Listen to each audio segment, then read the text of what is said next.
What inspired the creation of The Jungle? Tom had read it a couple of years ago, and it was this really fantastic analysis of capitalism and structure and violence.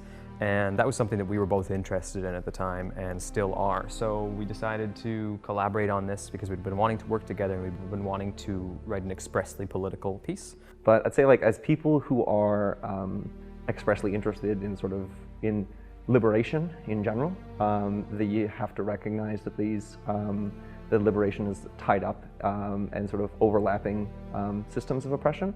And one of them in a world, because like globalization is currently sort of like moving full steam ahead and falling apart as a project at the same time.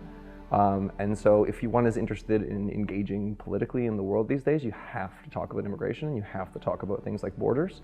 And if you are in earnest in working towards liberation, you have to take those stories seriously and sort of really dig into them.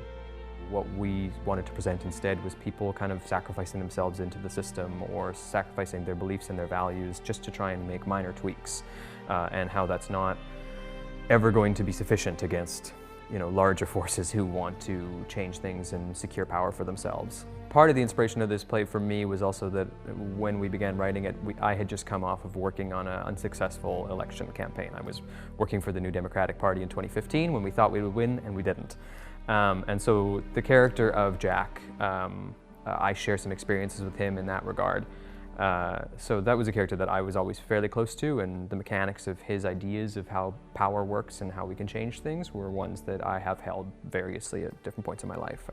Our eventual strategy was to create an alternative grand theory or an alternative trajectory, so that there would be an economic trajectory that would provide an arc and an explanation, and then there would be a theatrical trajectory.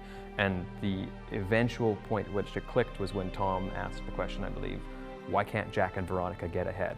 If we are interested in a just world, if we're interested in a world not evaporated by climate change, if we're interested in a world where your gender, your race, your sexual expression, etc. aren't going to be permanent disadvantages of your existence, we need to destroy capitalism.